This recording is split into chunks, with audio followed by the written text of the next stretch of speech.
almost time, kids. The clock is ticking. Be in front of your TV sets for the horror-thon. And remember the big giveaway at 9. I am so fucking sick of hearing that song. Yeah, that was awful. It is awful. I actually didn't even realize this, but it's the melody of London Bridge is Falling Down.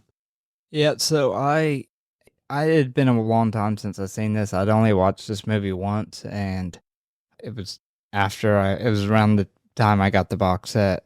I was probably 19, something like that. That was actually the only time I have ever watched it. So I didn't remember the whole song. I didn't either. So whenever I put the movie in and this started playing on the title menu of the Blu-ray, I was like, "What the? This is awful music for them to put on the title of the Blu-ray." Yeah, it's okay once or twice, but man, we hear it a lot in this movie. Yeah, I mean it is one of those really annoying jingles you would hear in a kids commercial. Yep. So, props to them on that. They created a super annoying kids commercial, but they only play it 500 times during this movie.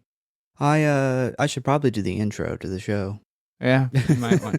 What's up, everybody? I am your host, a divorced doctor who likes to drink, fuck, and investigate murders. And that is my co-host, an evil CEO of a Halloween mask-making company with a taste for witchcraft. And welcome to the Grindhouse Syndicate, episode 4 of our Halloween special, where all month long we cover movies where the plot takes place on or around All Hallows Eve. And this week, we are covering a movie that has its own little fan base and originally was hated by many. Probably still hated by many. Yeah, I would definitely believe so. I think a lot of people don't even watch this. They just skip over it when they hear that Michael Myers is not in it. Yeah, in case you did not read the title, today we are going to talk about Halloween 3, Season of the Witch, aka the one that doesn't have Michael Myers in it. I think that's what most people refer to it as. Yeah, so if you haven't seen this or you don't know what we're talking about, Halloween 3 is a completely separate story from the Laurie Strode Michael Myers story, which is a very bold move to do on the third installment of a franchise. Would have made a lot more sense to do this on the second one, but it is what it is. I agree. This movie, I think when I bought the box set, I actually initially, because I knew prior that this was the one that didn't have Michael Myers in it, me at 19, I skipped it, and I actually watched it after I watched all the other ones. Yeah, I think I might have did the same thing. Yeah. I did the same exact thing. Yeah, I was trying to watch them all in order for the first time, and I was like, you know what? Fuck this. It doesn't have them in it. And, I feel bad now for saying that. I guess it makes sense, me watching it in order, but yeah, this movie gets a lot of hate. It does. And, I've really, throughout the years, I've really been kind of in the middle of the tracks where, I like I said, I don't think it was the greatest idea to try to pull this off in the third one, but I do know why I know why this happened. But I didn't watch it enough to really have a hate opinion on it, but I also didn't watch it and say, well, yeah, I really liked the movie. So I really kind of sat in the middle of the road. And when we decided to do it for this episode, I was like, well, I'm going to research it. I'm going to watch it multiple times. I'm going to fucking write the whole entire episode for it. So I should have a pretty good stance on what I think about it at this point. And I think I've reached that point. Yeah. I think if they would have just called this movie Season of the Witch, it wouldn't have done bad. I think putting the Halloween label on it was a grave mistake. I know the premise of the anthology, and every year a new movie centered around Halloween, and any of those movies could spawn their own sequels, standalone sequels. Yeah, I think that was a really good premise. But once you did Halloween 2 with Michael Myers, that ship sailed. And I still think they could have done that under a different name, like a different name and not be a Halloween movie. But yeah, I think that was a big mistake. I can tell you when I watched this, a long time ago. I didn't remember anything hardly from these stories. So when I watched this, it was kind of like watching it again. I remembered a few things here and there, but as far as like the premise of the story, it was kind of like watching it fresh again. I remembered probably about 30, maybe 40% of it. The main thing I remember was the masks and the ending. I already knew the ending. But yeah, I mean, most of this movie was pretty fresh for me. I do have a little bit of info on what really started a lot of the hate, but I'm actually going to save it for the after show on the Patreon. I'm going to hold out. I'm going to hold out. I do. The main thing I remembered from this was the most unwitchy witchcraft movie I'd ever seen in my life.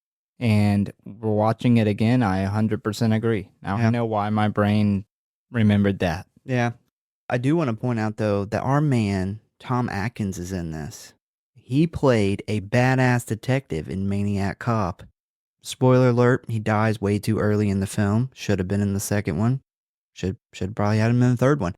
But I was really stoked to see him in there because I really like him. You know, it's funny. That's 80s horror action. Yeah. With him playing a detective. And this is very much has that 80s horror action feel with him playing a doctor that is more so a detective. Yeah, I'm going to talk about that throughout the episode. But with that being said, let's dive into Halloween 3 Season of the Witch. Hello, boys and ghouls. If you want to stay up to date on what's going on with the show, talk about or submit your movie requests, or just say die, then I got good news for you. You can always find us at one of our social media accounts or our official website at Grindhouse.Horror.Pod.com, Facecrook at the Grindhouse Syndicate Horror Podcast, Instascam at GrindhouseSyndicate.Horror.Pod, and many gore, which you can always find links for in the show notes as always. And you know what I always say, the morgue, the merrier. So please subscribe or follow for alerts on new episodes. Now, back to the show, kiddies. Frights, camera, action.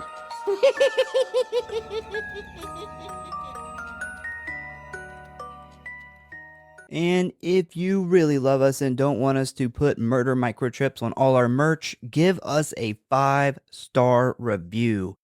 And YouTube listeners, subscribe, comment, and like. You guys did an awesome job on the Blair Witch episode last week. Just from your efforts, YouTube recommended it to about, 20,000 more people than normal. So thank you guys. Really appreciate that. And keep up the good work.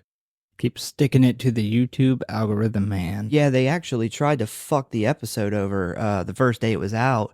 And then you guys fucking pushed it, and it literally completely changed everything. So just from comments, subscribe, all that shit, awesome. Yeah, it definitely hit the brakes on it, and the fans definitely saved it. They stepped in. They did, stepped in and saved it. All right, so Halloween 3 Season of the Witch is a 1982 American science fiction horror film and the third installment in the Halloween film series. It is the first film to be written and directed by Tommy Lee Wallace, who, if you don't know, he actually worked on the original Halloween under John Carpenter. He was actually offered to direct Halloween 2, which he declined. And after this movie, he directed Fright Night 2 and then went on to direct the It miniseries. So, guy has really done some work in horror. He's been around. Yeah. It's a horror. Oh, yeah. Yeah. The film stars Tom Atkins and is the only entry in the series that does not feature the series antagonist Michael Myers. After the film's disappointing reception and box office performance, Michael Myers was brought back 6 years later in Halloween 4, The Return of Michael Myers.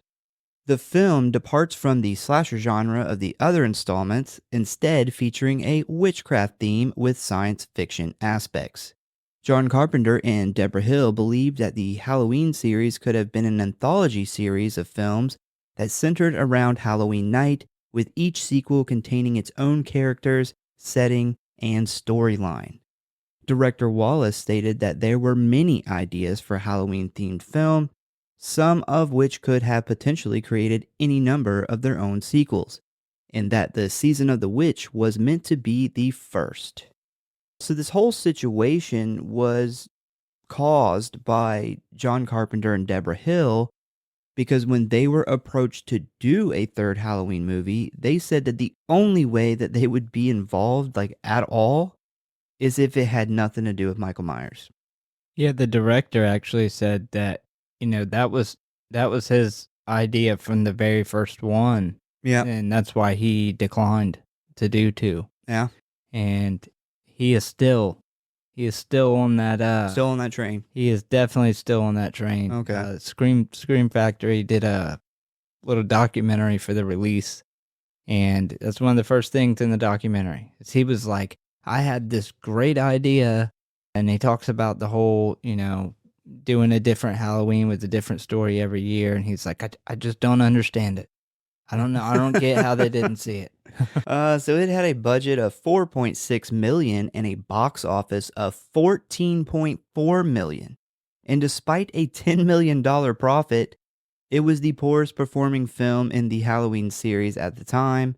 Most critics gave the film negative reviews, though reevaluation in later years has given Halloween 3 its own reputation as a standalone cult film.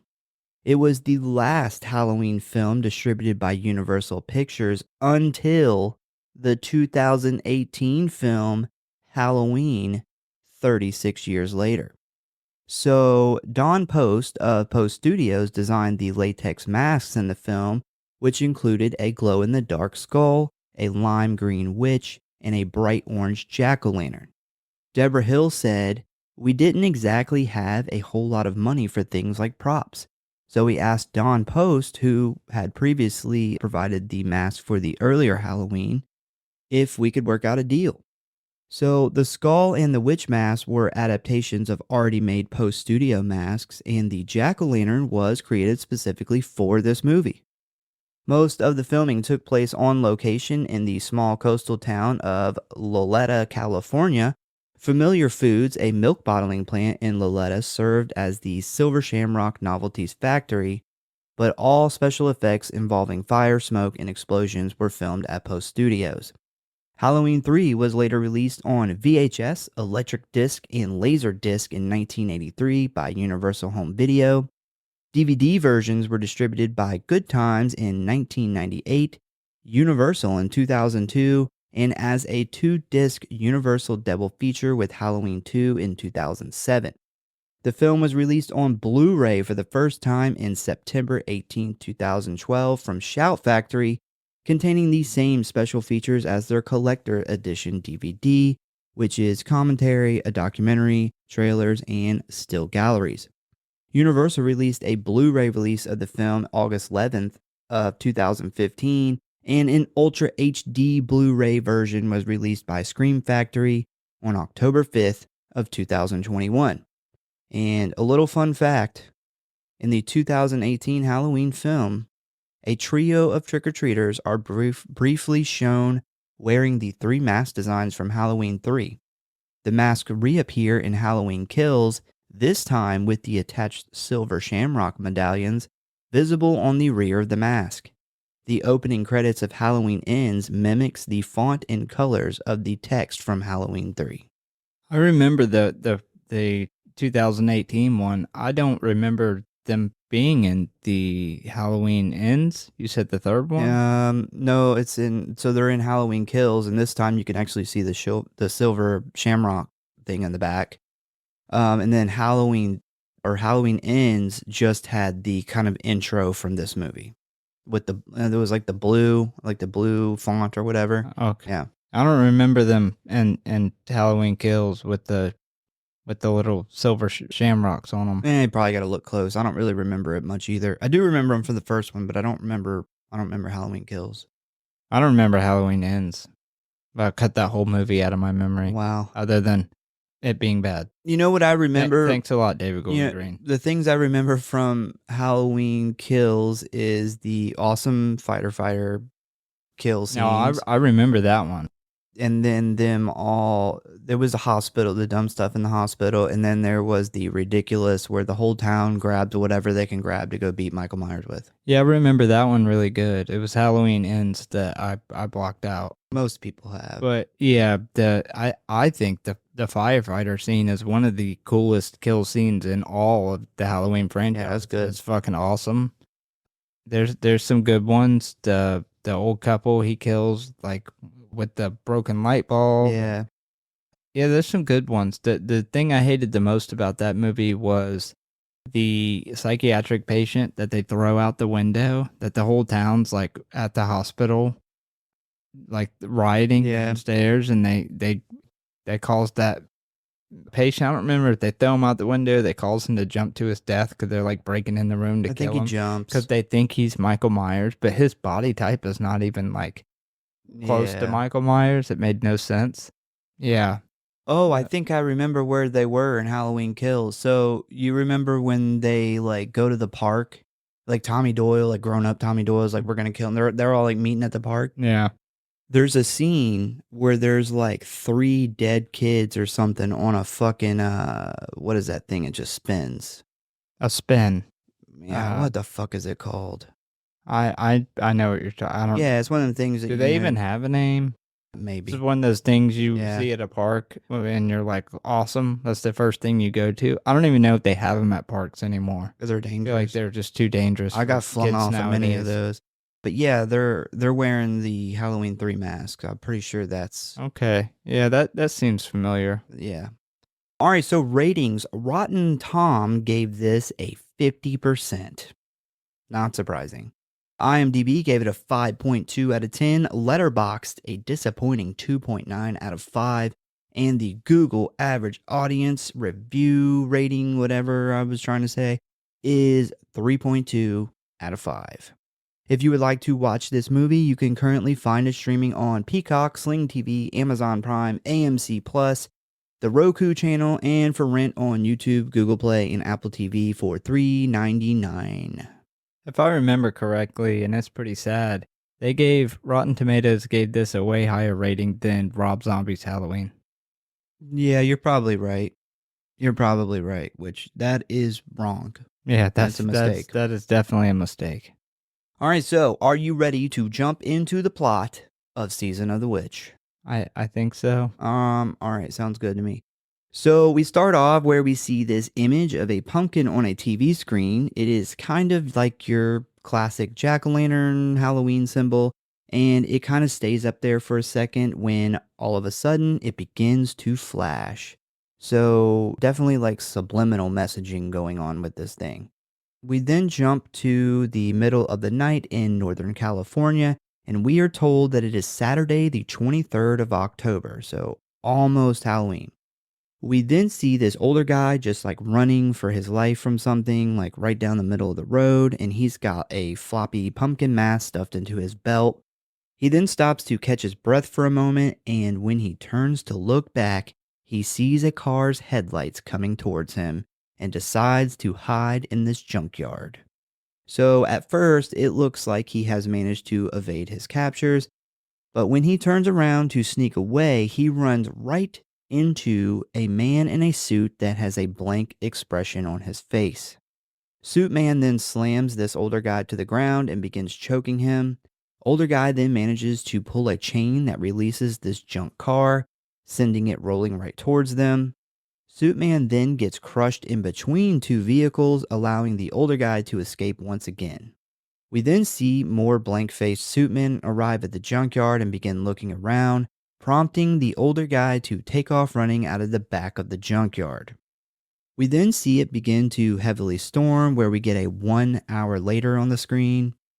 I'm not really sure why they needed to tell us it was an hour later. I feel like that wasn't really... I felt like that was kind of out of place too. It was just You're weird. Doing a time jump of an hour. We don't really need it. I don't think I've ever seen like a time jump of an hour shown on screen before. It's just like, just play out the next scene. We'll get it. Yeah.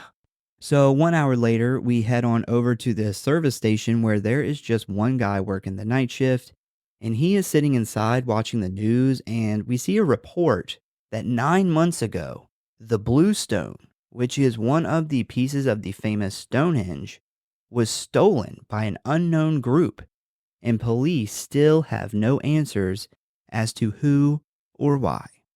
So this guy's just chilling, watching TV, when we see the news go on break and this very annoying commercial for Silver Shamrock mask begin to play. This commercial starts off by showing the logo of the company. Then we see a child who is wearing a mask as the jingle starts to play. And the jingle says, 8 more days till Halloween, Halloween, Halloween. 8 more days till Halloween, Silver Shamrock.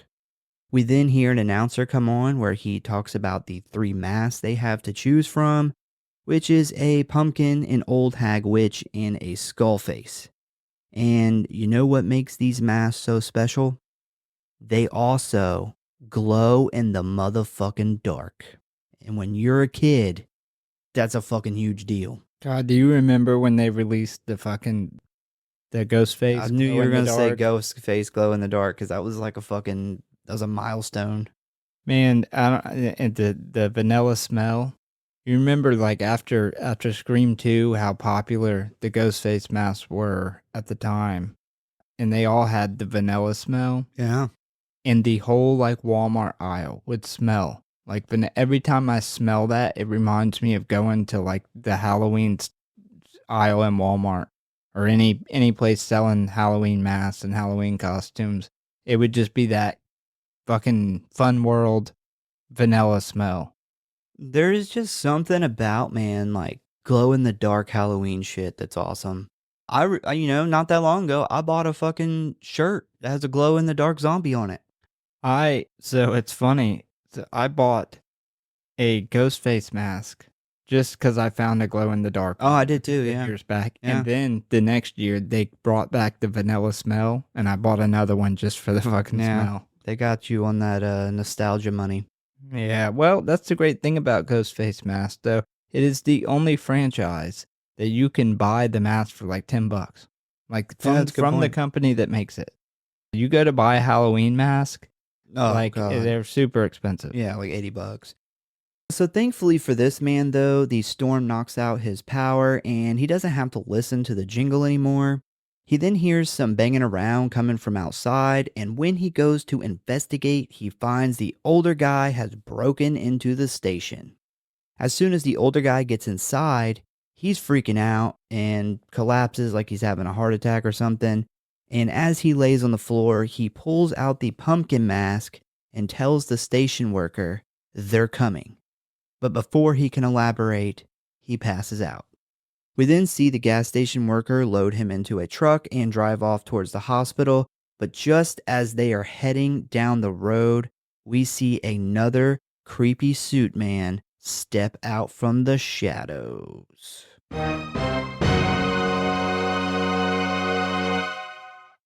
So next up, we meet our main character, a doctor named Daniel Chalice, and he has arrived at his ex-wife's house with a gift for his 2 young children.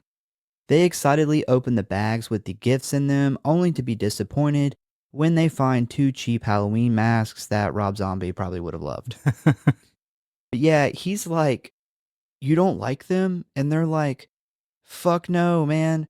Mom already got us these dope-ass Silver Shamrock masks, you deadbeat cocksucker. Yeah. Like, dude. She even comes in, she's like, yeah, nice try. Yeah, those masks suck. Picking up those dollar masks from like, I don't know, whatever the Dollar Tree was back then. I don't know if it was around. From some cheap ass, I mean, those fucking masks, man. Like, I know Rob Zombie swears by them. Rob Zombie's never going to come on the show again. But they fucking suck. I haven't, so I remember you telling me about that. I'm sure a lot of listeners don't know. Apparently, Rob Zombie has a entire shitty mask collection. He does. He won't like collect, I guess, a good mask. They have to be shitty masks. Well, you know his style. Like, he has that Spawn Ranch He's stuff. got that hipster style, man. He's got that, like, that's a hipster thing. Like, oh, those nice, cool looking masks aren't cool. These are the masks. Yeah, well, I guess it's like these are the masks that he, wore when he was a kid for Halloween. But now they're like shitty and no one wants them. It's like a grungy hipster. Yeah. He's always dusty. I bet you he loves craft beer or maybe. IPAs. Maybe. I don't know. I like his movies though. Yeah. Well, most of them. Some of them, not 31 could. I actually found out the other day 31 is a Halloween movie. We could have did it. Yeah, I seen that on a list actually, and I don't know, man. Maybe do it next week. Yeah. No, I think out of all his movies, that is the least good movie. Yeah, I would agree. The kids then sit down and begin watching TV, where we see the Silver Shamrock commercial begin to play. And right as this is happening, we see Daniel's pager go off, where we discover that he is urgently needed at the hospital. We then jump to Daniel arriving at the hospital, where a nurse begins briefing him on the patient that just came in. And what do you know? It's the older guy from earlier, and he is still clutching that Halloween mask. So before he leaves the house, some really, really important, his kids are wearing these Halloween masks, watching this commercial, which ends up being very important later. But God, do you remember being so excited about Halloween in your costume, putting it on in the house? Like when you first put it on when you got it? Like, Yeah, I mean, I still do that. like that. I think they captured that excitement where they put on the mask Yeah. and like watched the TV commercial. Man, those good times, man. Yeah, that stuff just reminds me that I only grew up like halfway. Like, I got the responsible adult stuff going, but when no one's around, I still do like shit when I was 12. You sit in like a ghost face mask and watch Scream. Yeah. All the time. All the I time. thought I was the only one. No. While Daniel is talking to the gas station attendant, we see a Silver Shamrock commercial start to play on one of the TVs.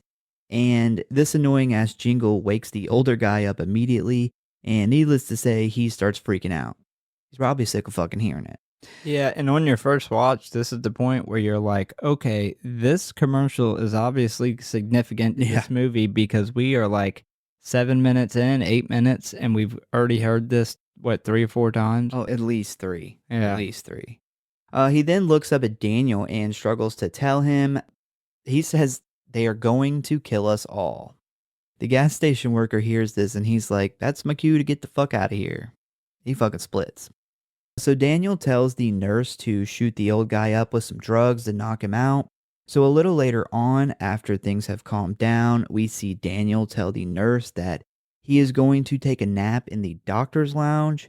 And just as things wind down at the hospital, we see a creepy suit man arrive and sneak into the older guy's room. After the nurse passes by, the suit guy places his hand over the older guy's mouth and uses his other hand to break the skull where the forehead and nose meet, killing the man instantly. As he begins cleaning blood off of his hands, the nurse walks in and discovers what has happened. Daniel then hears her scream as she finds the patient that is now dead. He comes running where the nurse tells him about the suit guy who is literally walking out the door like right now. He then tries to chase him down, but he finds the suit man sitting in his car, dumping gasoline all over himself, when suddenly he sets himself on fire. He goes up in flames very quickly, causing the car to dramatically explode. And all I gotta say about that, it was the 80s. That was a die-hard fucking hit, man. Like, It was. you literally never let him take you alive. Literally set yourself on. It's like that monk, like that hardcore ass monk. Oh, set himself on fire and didn't move. Yeah, I mean, we've talked about this before with the car explosions in the 80s. Oh God, this is a very 80s. Yeah. 80s horror. Like you can tell. I was actually surprised that this was only 3 years removed from the original Halloween.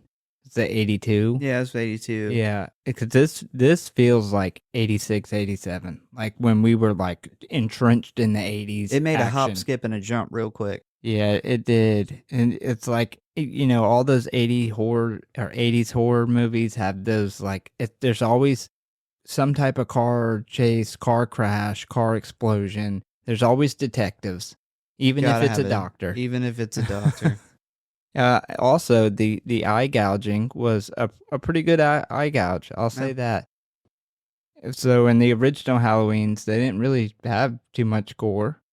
I know John Carpenter, he didn't want a lot of gore. He wanted, the movie to be so scary it didn't need those things. But yeah, we get some gore in this one. We get some practical effects finally. So I also want to point out that mannequin that was sitting in the car when it blows up, it was a mannequin. It wasn't good. Maybe it's a robot or something. It's not a mannequin. I mean, it was not good. And the skin tone completely changes to like very, very white, like pale white. And I was like, Michael Myers got in the car. Yeah, pretty much. So next up, we see a bunch of cops and firemen at the hospital investigating. Daniel looks pretty shaken up while on the phone with his ex-wife. After the phone call, he notices the pumpkin mask that the older man was holding when he came in. He picks it up to examine it, and this is where we see the big silver Shamrock logo on the back of it. Now, this thing is pretty big for just a logo. It's basically like this silver dollar-sized metal pin that has been glued to the back of every silver Shamrock mask. And this little logo becomes pretty important later on. Yeah, I never got a mask with a big-ass logo or pin like this on it. That's why it's so kind of unique. It's like one of those things that they put on like clothes at the store that they have to take off. Oh, the security thing? Yeah, the security thing that they have to unlock and take off your clothes so you don't steal them. It's like that big. Yeah, it's pretty large. So we then jump to the next day, which is Sunday the 24th. Daniel is still at the hospital with the police when suddenly a young woman walks into the room. And this is where we meet our other main character, Ellie Grimbridge. She is the daughter of the older man, which we now know his name is Mr. Grimbridge and not older man. And she has come down to the hospital to identify the body of her father. So she says, yes, that's him. And then she asked what happened. And the cop basically tells her that some man, probably on drugs, came in and killed him. She tries to ask more questions, but the cop tells her that it's under investigation. We then jump to Wednesday, the 27th, where we see Daniel at the coroner's office speaking to a friend of his. We learn that she's a very special friend. But he tries to ask about the body of the man who set himself on fire. She tells him that she doesn't really know anything yet because the car was just a pile of ashes when it came in, and she's also just the assistant. Daniel gets pretty frustrated about the lack of answers here and begs her to try and find out what she can, to which she agrees. They then share a kiss, and Daniel heads out the door. So my man Daniel is slinging D all over town. Yeah, Daniel is... You see why he's divorced? Yeah, he's hooking up with the coroner's assistant. He's grabbing the nurse's ass. Yeah. He's probably fucking one of the EMT chicks, dry cleaner lady, his kid's teacher. Is this what it's like when you're a doctor? And divorced? I mean, Maybe. Probably before he was divorced. That's probably why he's divorced. Yeah, pimping ain't easy. Yeah, he's definitely... It's like every female that's been in this movie, he has slept with at some point. Well, Tom Atkins, he's a smooth operator. I bet you he's a certified silver fox. I bet you he has made many MILFs and GILFs a bit moist. That's... You bring out the moist. Yeah. Oh, no. So I could see Tom Atkins, man. Like, I don't know if I'd want to take my girlfriend around Tom Atkins. Yeah. He's just a smooth operator. Yeah, he does a good job. I'd say that, especially in this movie. Yeah. So we then jump to Friday the 29th, and we see that Dr. Daniel has made his way to the bar to do a little day drinking. And while he is sitting at the bar, we see him watching some TV, where we get a cool little advertisement for a little movie called Halloween. That Michael Myers is in this. He is, This technically. is how they... it didn't make people happy. No, it wasn't didn't work. enough. But we then hear that annoying-ass Silver Shamrock commercial again, where we hear the jingle has now changed to 2 more days till Halloween, so it obviously it's counting down. We then see Ellie walk into the bar, where she walks up to Daniel and tries to ask him about her dad's last moments. And after a brief conversation, he tells her about the mask and how he told him that they're going to kill us all right before he was murdered. Ellie can definitely tell that Daniel is really bothered by the murder and I guess invites him along for her investigation because next we see the both of them walk into her father's toy store. Yeah, Dr. Chalice is like, did I tell you I'm a single dad? She's telling him about how like lately business has been pretty bad and her dad had to close the store and then attempts to shame him for shopping at the new mall. He didn't even say anything about the fucking mall. Yeah. Yeah, That was kind of weird. yeah. She then shows him her father's logbook, and the last thing he wrote in it was October 20th, pick up masks.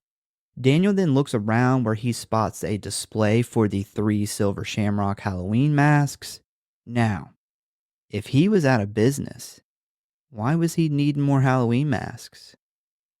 I don't know. Did he spirit Halloween his own store? That would be a small spirit Halloween. Yeah, but like he goes out of business and then opens up another business inside of his closed down business to sell Halloween shit. I don't know. That's one aspect of this story though that we never really do find out. Like obviously he got a little too close to the sun, but we never find out any like background on what was going on with him. Yeah, that's true. We Or don't. maybe if that was the reason he was going out of business. You know, maybe this rich guy was doing something to get him shut down. Who knows? I don't know, that new mall. Malls were pretty dope when they came out. Maybe he built the mall. The rich guy built the mall. So Yeah. this guy. Well, that wouldn't make sense though. You'd think he would want him selling masks. I don't know. It's In like the I can mall? sell more masks than the mall. I don't know. Yeah, no idea. I'm gonna just stick with the Spirit Halloween. He came up with the idea before Spirit did. So this bit of information, they both decide to take a trip to Santa Mara, where the Silver Shamrock masks are made, and where he would have gone to pick up more on the 20th. Right before they leave, we see Daniel on the phone with his ex-wife, telling her again, for the 3rd time, he can't come pick up the kids. This dude's like, fuck these kids. He is, man. We're only 20 or 30 minutes into this movie, and he's bailed on them 3 times now. Yeah, he is. He's a bad doctor and a bad dad. And For sure. He promises her he will be back in time to take them trick-or-treating. And in the greatest daytime talk show host, Maury Povich's famous words, the lie detector test says that's a lie. Yeah. He's not going to be back. Yeah, and it's funny because he's like, fuck these kids to jump in the car with some chick he just met. I don't even think he wants or cares about like doing this detective work. I just think he was like, she invited him and he's like, okay, Yeah. I see a door opening Yeah. here. You know, my kids aren't that important. Nope. We then see Ellie and Daniel arrive at the town of Santa Mira, where we pretty quickly discover that most of the town is ran by the Silver Shamrock Company. More importantly, the CEO, Connell Cochran. This town is really creepy. When they first pull into this place, I instantly got kind of House of Wax vibes. Yeah, it is definitely one of those like little creepy towns. It's basically like, it's like a very small town, and we see that like everything is owned by the Silver Shamrock Company, like the bank is called Shamrock Savings. And also all the town folk are like staring at them as they drive by. So something definitely weird is going on at this place. It's interesting that everybody worked on this movie said that this town was really like that. Like Oh, the shit. little town that they shot this in, like everybody that was in the documentary was like, yeah, we didn't really, like when we were shooting scenes in the town, we didn't really have to like, you know, act like we were in a creepy town because you got that vibe immediately. Like it was creepy. As soon as they drove through, it was everybody looking out the storefront windows, staring at them, not saying anything. It was just one of those really weird experiences for all of them.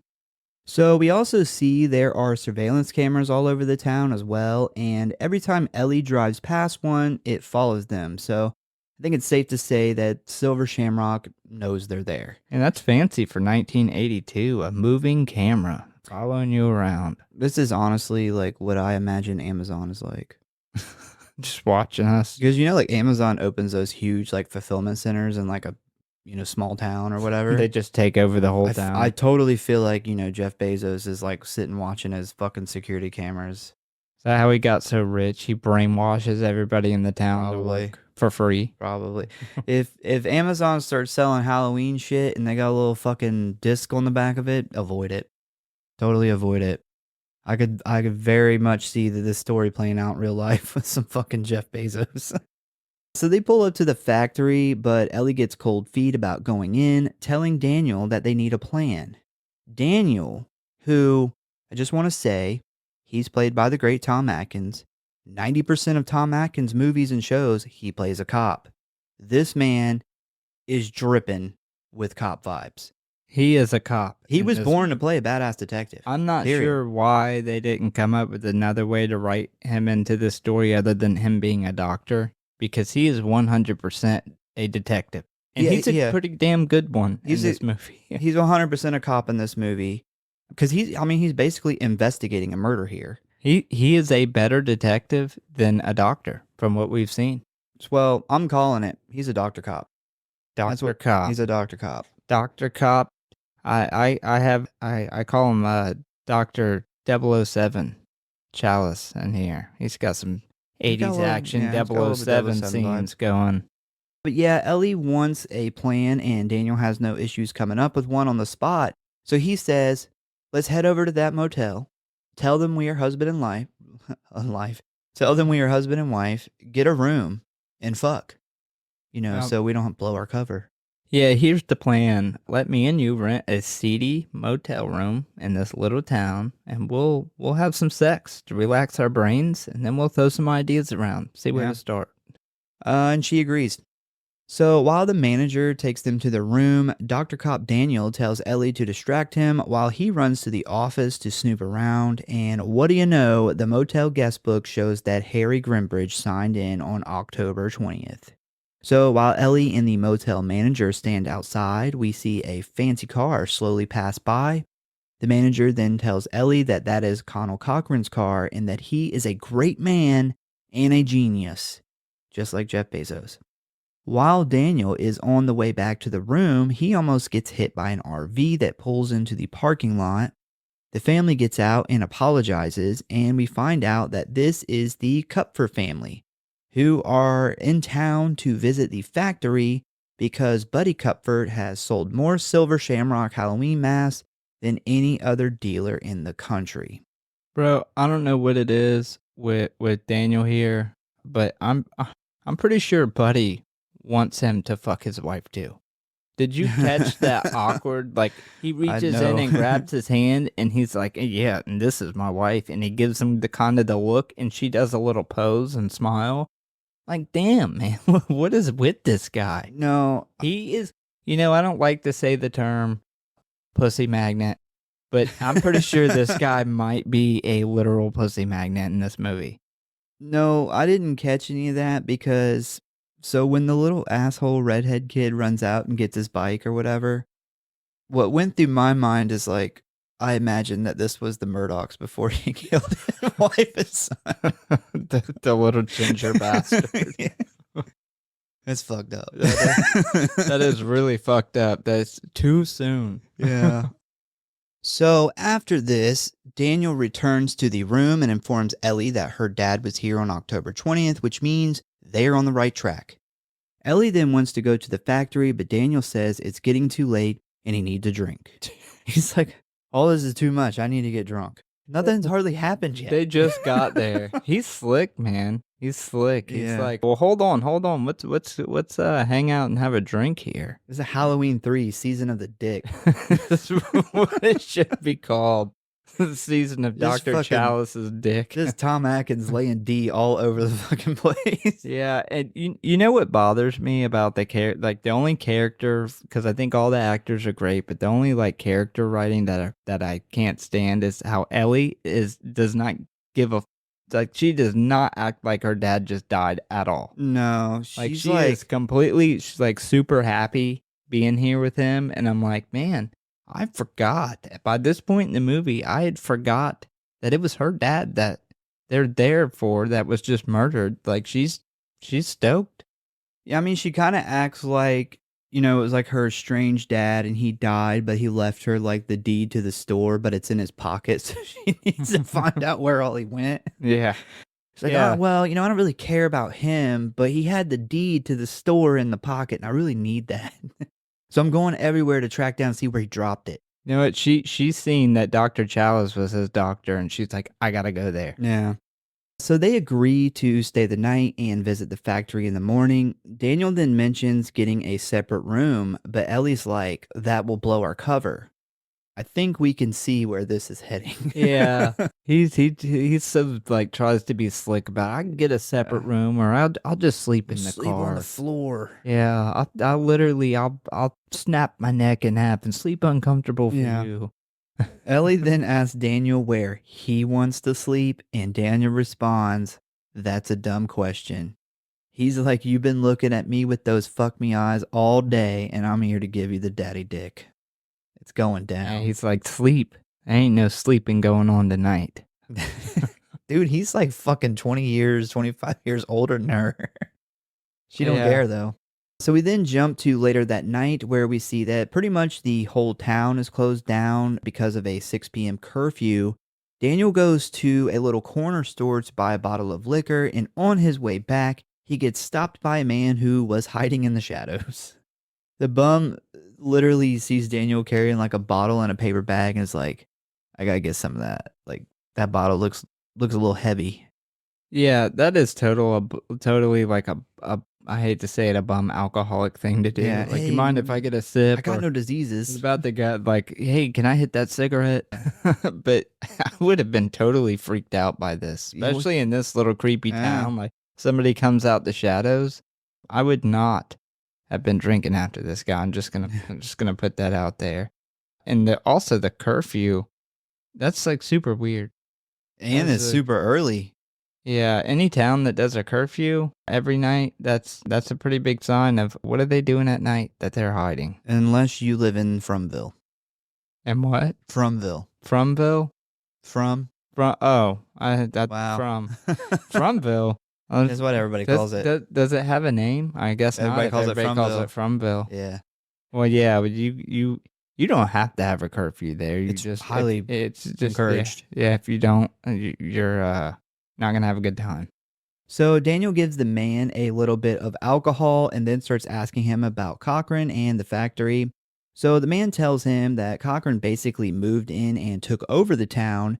Once the factory was built, instead of hiring local townspeople, he brought in his own people from another location.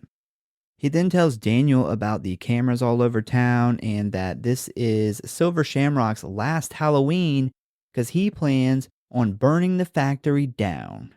After this conversation, we then see the bum head back to his little shack where two suit men are waiting for him.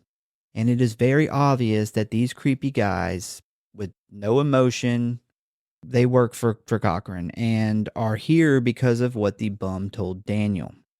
This guy immediately starts freaking out and trying to explain to the men that he was just kidding, but they're here to do a job. And that job is murder. Is ripping his fucking head off. Yeah. I was like, God damn, man, that's some like apparently Michael Myers was in this movie. He just don't have a mask on. Like they literally ripped. That's really funny you say that because the guy who played Michael Myers is in this movie as one of these guys with Yeah. no mask on. Fucking knew it. Yeah, I'll point him out when we get there. I knew it. Yeah, but we know at this point in the movie now that they are listening to everything that's being said. If they heard this conversation at the motel, which is weird that they don't hear other conversations that go on there. But what luck is it to run into? You're there to investigate, right? To do some detective doctor work. You get there, you decide, hey, I wanna fuck instead of actually finding anything out. And then That makes sense. Then you walk outside and you run into a guy, one of the probably few people in this town that aren't brainwashed, that hates him and gives you all this information. Or he's just a really good detective. And he knew that guy was there, and he knew that guy was going to give him info. And that's why he bought the alcohol. You don't know. It's not always luck, man. Not always luck. Sometimes it's just skill. When you're Tom Atkins, you can do that. So they then place the man on his knees, and while one guy holds his shoulders down, the other guy places his hands on his head and straight up pulls his fucking head off. Now, right as they start to pull the head off, they do this far back shot, and because of the lighting, all you really see is like the silhouettes of these three men. And at first, kind of looks like the bum's giving the guy a BJ.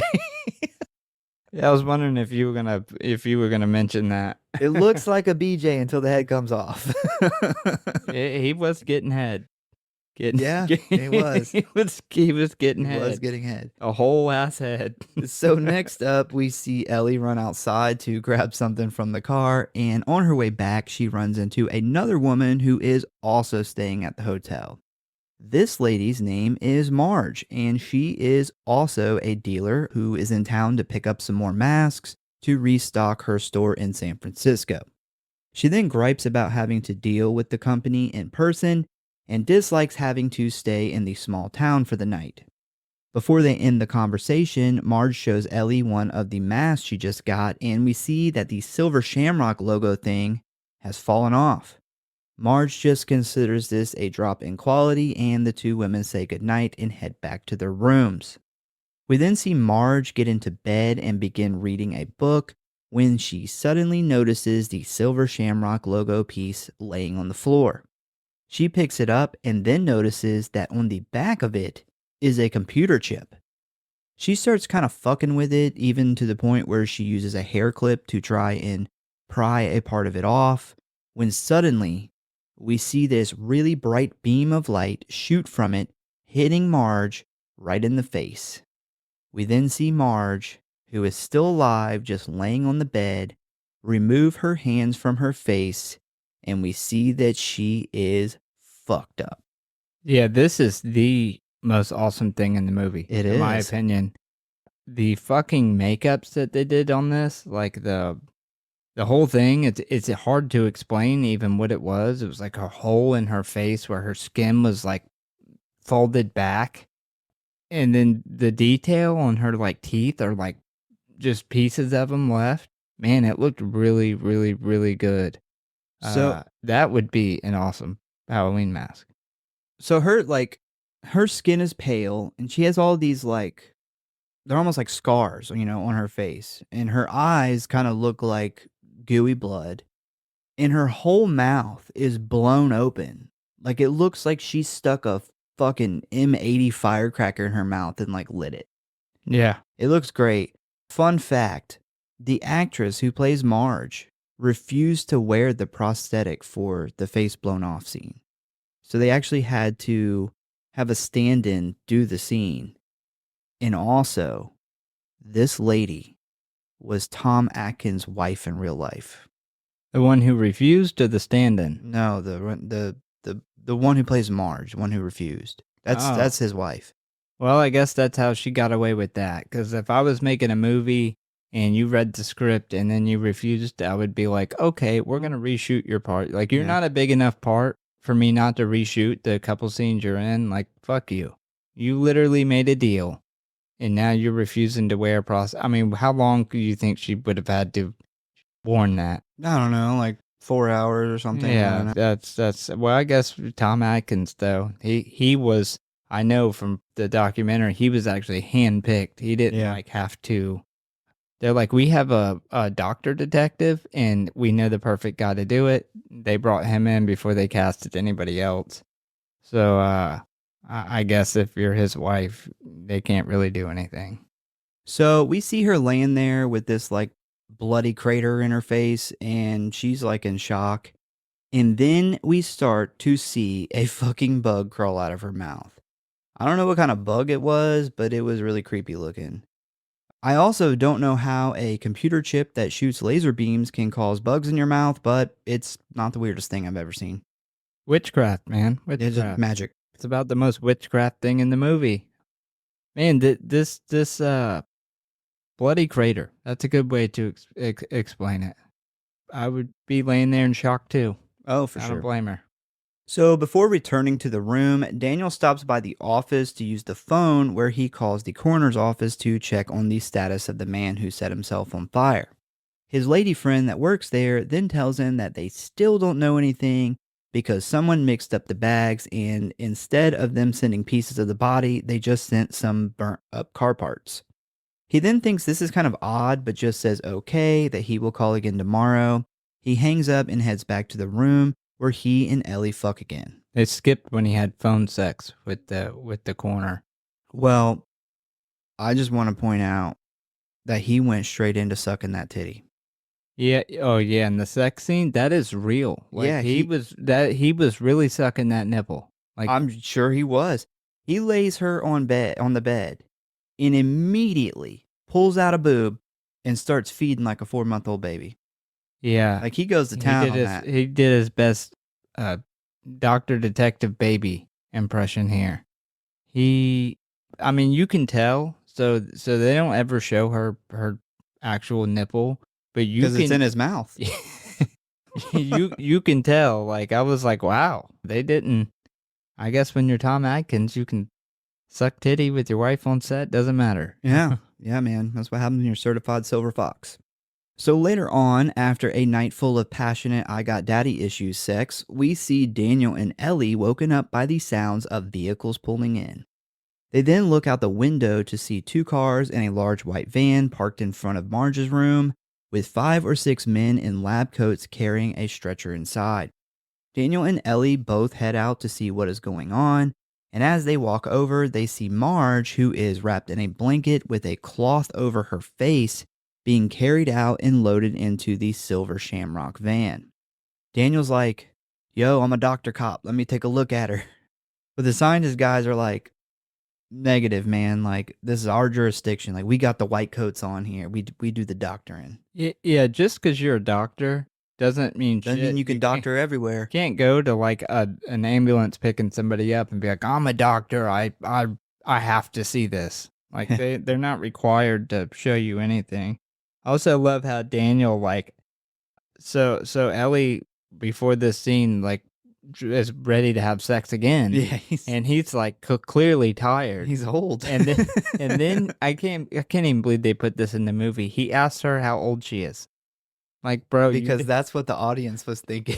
you didn't ask her before you sucked her titty and into another dimension and then fucked her. Like, you didn't think to check maybe to make sure she was of age prior to having sex. He's like, I'm tired. How old are you? Like, I mean, really, this is ridiculous. Yeah. You what are you, 16? I mean, they've been- You never sleep. And that's like the 3rd time they fucked, like that day, which is the first day they've met. And now he's gonna ask her. He's like, all right, this is getting ridiculous. I gotta come up with a reason to get out of this. You're too needy. They then load Marge into the van and drive off, and then we see Mr. Cochran's car pull up, and this is the first time we get to see the main villain himself. So he gets out and he walks over to Daniel, Ellie, and the motel manager. He tells them not to worry, it was just a small accident, and Marge will receive the best medical treatment money can buy. Daniel then asks what hospital she is going to, and Cochran informs him that they have a state-of-the-art medical facility at the factory. I'm pretty sure you're not getting the best medical treatment at a Halloween mask factory. Yeah. Just my opinion. A state-of-the-art medical facility and a mask factory is super sketchy. And I feel like that was a bad move on such a smart man of Cochran to not leave that detail out. He should have just been like, we have a state-of-the-art medical facility we're taking her to. Like, We got a fucking hospital. Don't worry about it, why bro. would you tell him that it was in a mask factory? Like, that does not sound good. No matter how small your town is, that's a red flag. Yeah, it's a red flag. We then see Cochran walk over to one of the scientists and ask what happened, and we hear the man tell him that it was a misfire. Daniel hears this and attempts to approach Cochran for more answers, but Ellie tells him to drop it, that they can't afford to blow their cover yet.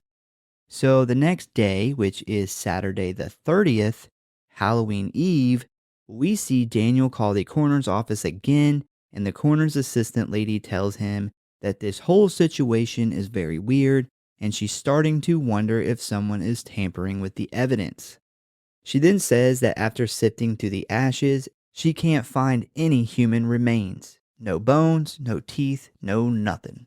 Daniel then asks her to do him a favor and look up everything she can on Colonel Cochran, to which she agrees. You know, I would think if I was him to not talk on these landline phones in this town. Like, clearly, would you know at this point, this guy's listening to everything. He's literally watching. He's got cameras following you. I'm pretty sure he probably has these phones tapped. I would assume he does, but I don't know, maybe because like it's a separate business he thinks it's all right, but I wouldn't fall for that. Yeah, that's not a good detective move. Maybe he's so tired from the fucking. He is. Yeah, he just isn't thinking clearly. It's like, Ellie has literally, I've met my match.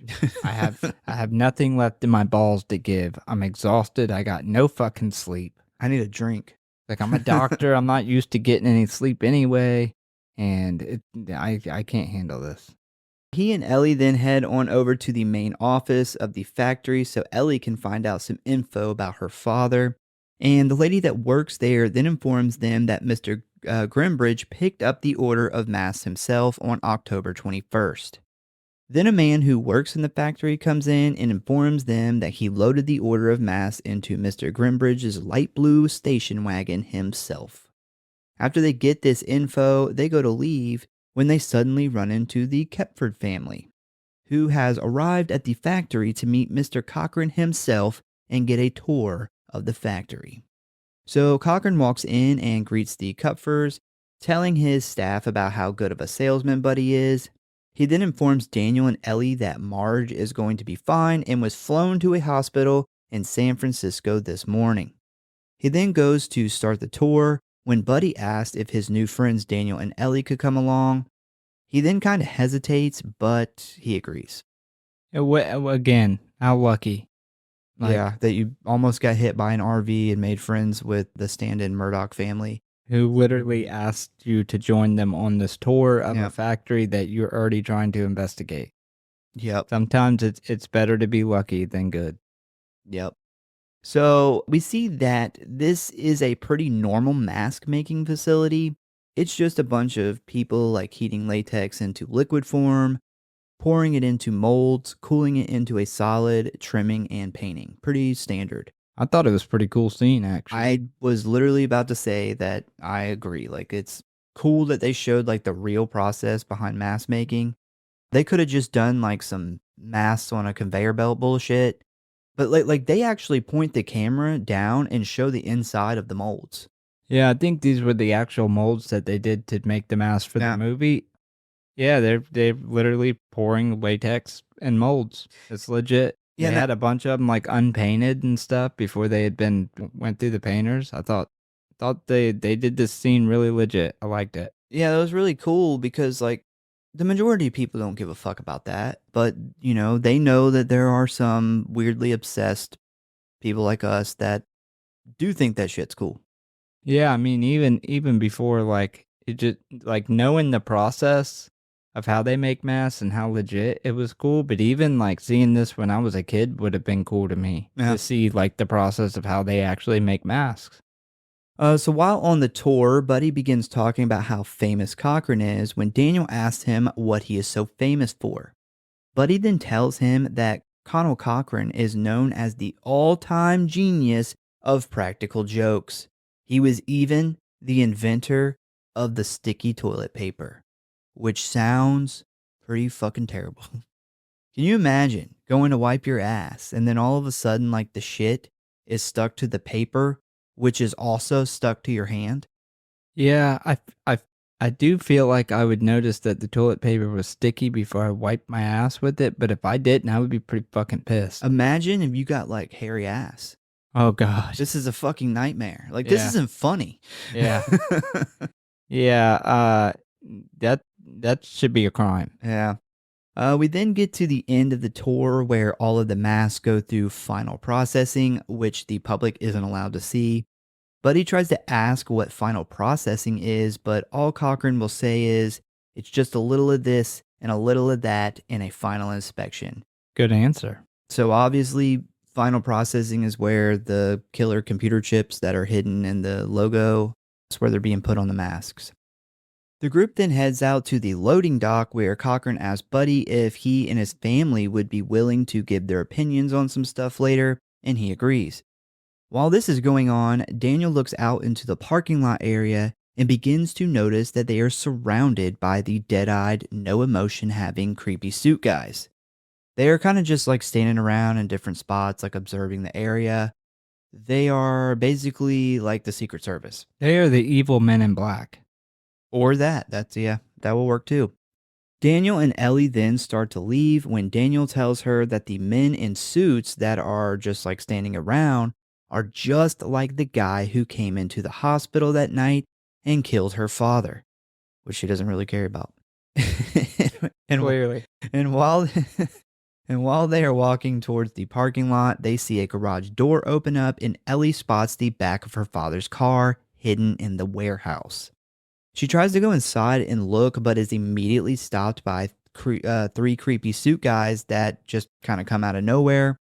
Later that evening, Daniel heads back to the motel office where he attempts to call the police, but he quickly discovers that Silver Shamrock has control of the phones all around town. Yeah, I've seen that coming. I actually thought he was just gonna like have control of the police department, which I'm sure if he would have gotten a hold of the police, that this guy literally has this much money. He's like one of the richest people in the country. Jeff Bezos. He's got an entire town like rigged. I'm sure he would have the police in his back pocket too. Just like Jeff Bezos. Just like Jeff Bezos. Interesting fact here, this is actually Jamie Lee Curtis on the phone. Gross. Oh, I hate her. just to say. Should have just hung up as soon as he heard it was her. He then returns to the room where he finds the front door wide open and Ellie missing. While he attempts to look for her, he notices 5 creepy suit men just standing in the parking lot watching him. And his Dr. Cop senses are immediately triggered. The creepy suit men then begin trying to break into the room, but Daniel won't be outsmarted by a bunch of cheap, gray suit wearing rent-a-cops. And while they're busy busting down the door, he's sneaking out the back window. As he takes off running, we see that there are a bunch of Silver Shamrock cars driving up and down the streets looking for him. This part's funny to me because he's like running through the town, and every time a car goes by, he like drops to the ground and lays there, or he like hides behind a pole. Yeah. And, like at one point, he like jumps into somebody's front yard and just lays in the grass. Yeah, this is where I got Dr. 007. This whole fucking shot is so fucking 80s action movie. Like this car is searching for him and he's doing like these rolls into like the shadows hiding. Yeah. I'm like, good God, man. This is definitely, this whole scene leaves a horror movie and becomes an 80s action movie. It's a much less cooler version of the game Splinter Cell. It's pretty much this whole scene. I don't remember Splinter. I remember you playing it, but that was I don't think I ever played it. It's like you're like plays that one guy who's got like the NVGs and like the silence piss, and you sneak through like that's the whole game is like you sneak through, you be quiet and kill people and do missions and stuff. Sounds like a tactical version of Assassin's Creed. I hate early Assassin's Creed. We have to sneak through and like not get discovered, but secretly kill people. So he ends up Sam Fishering his way to the factory where he sneaks his way inside through a window. And while inside, he finds an old woman just sitting in the office knitting. Now, this is one of the kind of creepier parts of the movie to me. I instantly saw her and I knew something was off. Yeah, the knitting robot would have scared the absolute fucking shit out of me. I wouldn't even have touched it. Like I would have, as soon as I seen that with the face like frozen, I don't know if it was that like the uncanny valley Yeah, thing. I think that's what it is. It's just so fucking creepy seeing her hands move, but her face is just like frozen. It was almost like the mask from House of Wax. Like the mask that he has on. Like it's just like that basic plain There's something missing. something off. Yeah. So the lady kind of looks his way when he opens the door, but she doesn't really like look right at him. And she also doesn't stop knitting. She's wearing like this like Victorian era outfit, you know, back when they had like really fancy clothes. So Daniel enters the room and he's immediately like, "Where's the girl?" And of course, the old lady doesn't react to him, which pisses him off apparently because he walks over, grabs her shoulders, and starts shaking her while asking where Ellie is being kept. But before she can answer, her head falls off. If this was an old lady, why would she know where she was at? Like, you got this old lady sitting in this room, like, knitting. Why would you run up and, like, shake the shit out of her as if she knew? Like, this lady just got kidnapped by a bunch of guys in suits. And you run in this room where this old lady's knitting and, like, start shaking. Like, what if this was an old lady who was just deaf? Couldn't hear very well. Yeah, he's yeah, he don't give a fuck though. He's like, you know, I was fucking tapping that and you took her and I need her back. He's like, I have retrieved her titty from the other dimension. I sucked it through. I need to give it back. So a shocked Daniel sees this head like roll across the floor, and then he looks back to the body where we can see that it is indeed a robot. But before he has a chance to really react, he gets grabbed from behind by a creepy suit guy and thrown into the packaging area where he proceeds to get his ass kicked a little bit. He ends up on the ground with the suit guy choking him when he is finally able to muster up his Dr. Cop strength and roll the guy over. And now he has the upper hand. So he punches into the suit guy's stomach where he pulls his hand out, covered in egg yolk, gripping a batch of wires. Now, keep in mind that this isn't like the super strength horror villain of this movie. This is just a regular Dr. Cop, just punched into the abdomen. Like, what? Did they not reinforce that? Did they not put the skin there? Did they just put paper there to save money? Paper. Jeff Bezos. Amazon cardboard. But yeah, it has now been confirmed that all creepy suit guys are indeed robots. I would have been so confused when I pulled this wire out. Like, I probably would have had his reaction where I was just like, okay, you got me. So I'm not sure what that was. This is actually, I can't remember his name. This is the guy who actually played Michael Myers, though. Yeah. The guy who gets his wires ripped? Yep, yeah, so. Knew it. The yellow egg yolk looking stuff that like comes out of the robot's mouth totally gave me like Phantasm flashbacks. Yes. Yeah, I wasn't the only one. It was definitely Phantasm. Yeah. I knew it, and I knew it like reminded me of something as soon as you said Phantasm. 100%. Yeah. That is like, it's a staple of Phantasm. Like all the possessed people, every time you like fucking stab them or shoot them or whatever, their blood is like this yellow. I feel like they did everything they could in this movie to have. They have the original Michael Myers. They have Laurie Strode. I'm not gonna say her name because I can't stand her on the phone. They have the commercial of Michael Myers. It's like they did everything they could to make a Michael Myers without Michael Myers. Yeah. So Daniel has defeated this robot, but he is quickly apprehended by two more and Mr. Cochran himself, who walks in holding the old robot lady's head. He holds out the head and tells Daniel that the old lady was a rare piece from Germany built in 1785. How the fuck were they building robots in 1785? Well, I thought about that when you were getting to this point, and remind me at the end. I'll bring it up at the end. Yeah, I don't understand that. I feel like you could build some shit in 1785, but I don't know if you could build something that like intricate. Okay, fuck it. I'll do it now. Oh, okay. So they obviously make robots out of the people that they kill. I wonder if this was a lady from 1785, like a lady who was in a vault or something.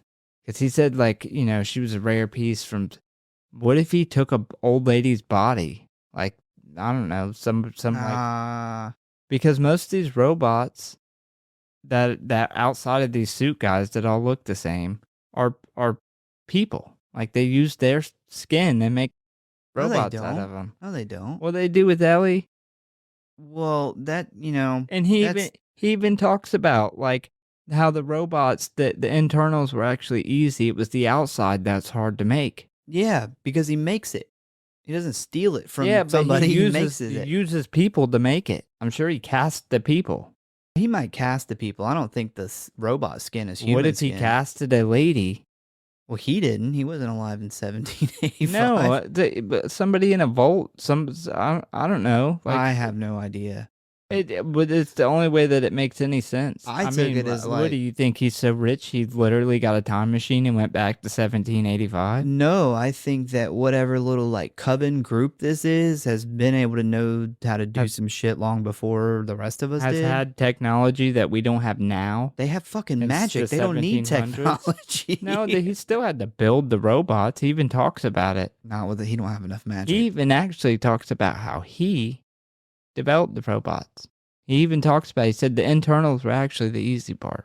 So it was the outside that was I hard heard to do. Jeff Bezos had the same thing to say one time. Yeah, I'm pretty sure that he casted this fucking old dead bitch from a long time ago. He took her body from a vault. Maybe she was like a rich lady over there or something. He's like so rich. That's a rich person thing to do. I'm so rich. I want that royalty lady. I want her casted and I want a robot made out of her body. Maybe. That's possible. I could see Jeff Bezos doing that. I'm sure he has. Look, rich people. Anyone that ever wronged him is now like in a wax cast, just like living their life just stuck like in House of Wax. Pretty much. So Cochran then confronts Daniel by informing him that he knows his and Ellie's real identities and he has been watching them the whole time. He then says that it's almost Halloween morning and it's a busy day as the robots carry Daniel off into the final processing part of the factory. So it is now the final day of the story. Sunday, October 31st, aka Halloween. The robots then take Daniel into an elevator with Cochran where he explains that making the robots is really just another form of mask making. They then head underground to this huge laboratory. There's computers everywhere, scientists all over the place doing science stuff, and then we see this big-ass rock in the middle. So they walk over to this rock thing, and Cochran tells him that it was part of an ancient sacrificial circle, also known as Stonehenge. Stonehenge, whatever. And this is the missing piece we saw the story on the news about at the beginning of the film. I knew that shit was going to come back at some point. When I seen it, I didn't remember hardly anything of this movie. I also knew when he got caught, because it's a fucking trope and it was like heavily used in the 80s, that this is where the bad guy spills his guts due to his strong narcissism. He just can't stand to rub it in the good guy's face. You gotta have that. You gotta have that. I knew it. I was like, this is it. Like, it's a classic. Literally, Daniel has not figured out anything of what's going on. He's still just as confused as when he got to this town. Like, other than them being robots, like, I'm still, like, as me watching this movie for the second time, but I don't remember anything from the first. At this point in the story, I'm like, I still have no idea what's going on here. Somehow witchcraft, and we got droids. We literally got robots. We have magic pins that zap people and blow their face, like craters in their face. Like, why even tell him? He still has no clue what your plan is, what's going on. But the bad guy just can't resist it. So he then starts explaining the whole plan to Daniel, just like any good, rich, evil supervillain would do.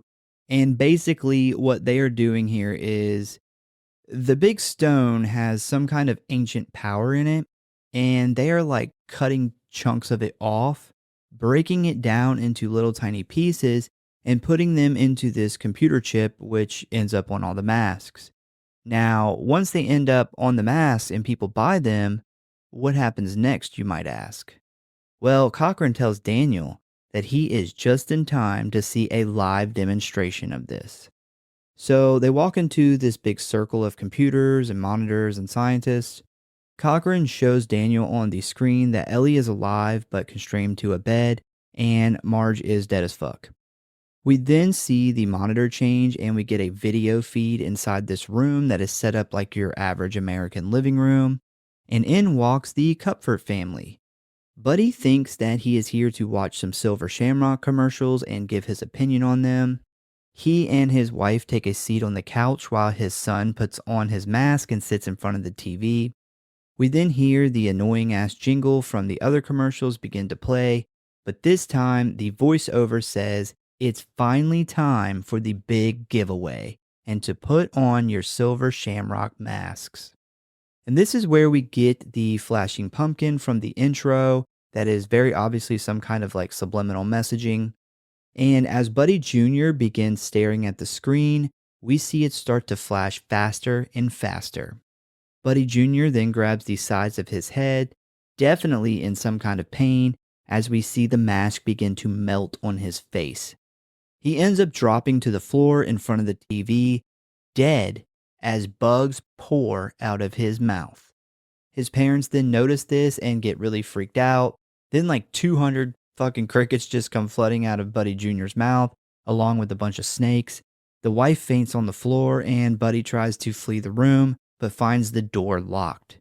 When he is suddenly bitten by a fucking rattlesnake where he falls and dies. That is actual rattlesnake, a Yes. diamondback. Yeah. And what it looked like, well, it looked very legit. when it crawled out of his mouth, I was like, I think that's a fucking rattlesnake. It was a diamondback rattlesnake. It looked like a western diamondback. Yeah, I'm not sure what he died from though. He literally gets bit by the snake and like drops dead like 5 seconds He has a later. heart attack. It's a magic snake. It's even more venomous than a Probably. regular snake. This whole scene's awesome. Like It is cool. when the snakes and the worms and shit, or even the way the mask like kind of turns into like a rotten pumpkin around his head, and then all this shit crawls out. I love this scene. Second favorite thing in the movie, outside of what's her name's blown off fucking face, Marge. What I really liked about this scene is when Buddy Jr. is laying there dead and the mask is like melted on his face, but all the shit's coming out. So you can't really see his face because he's still got the mask on. But there is like one eye hole where you can see like his dead ass eye and then all the shit coming out of his mouth. And then I think that's really what made it really creepy for me. Yeah, I just think that everything like the bugs, and you're like, oh god, bugs, that's awful. Yeah. And then worms, and then snakes. Like I seen the worms, and I'm like, oh god, is that a snake? No, it's a worm. Oh god, that's a now there's a snake. snake. I hope Betty, like, she's very, very frustrated, like right before this happens. You think Buddy made them stay there all night long? 'Cause remember, it's the next morning now. Like, Yeah, the probably. sun's coming up, Yeah, and she's probably like, did. I'm tired of being here. This place is creepy. Like, bro, Yeah. did y'all just tour this factory literally all night long? So basically, the end result of everyone who bought a Silver Shamrock mask will end up getting killed by massive amounts of snakes and spiders. We then get this montage of pretty much every kid all across America buying a Silver Shamrock Halloween mask. We also see a commercial telling kids to get home by 9 o'clock in order to see the big giveaway, and vans driving around while children trick or treat, telling them about the giveaway over a loudspeaker.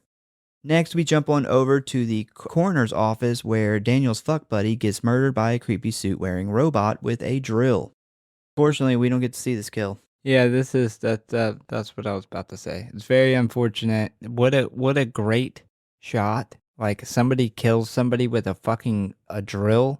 Remind and me we don't get to see it. Remind me in the after show, because I have a little story about that may explain why we don't see it. My guess was they had to reshoot because of ratings board or some shit, but maybe not. My first thought, so if you remember in the beginning of the movie, Daniel's kids have these masks and are sitting with them on watching this commercial. Yeah. So I would think that would 100% be my first thought. Probably wasn't his. It's not He's his. Still He's got, worried about Ellie. He's still got vag on his mind.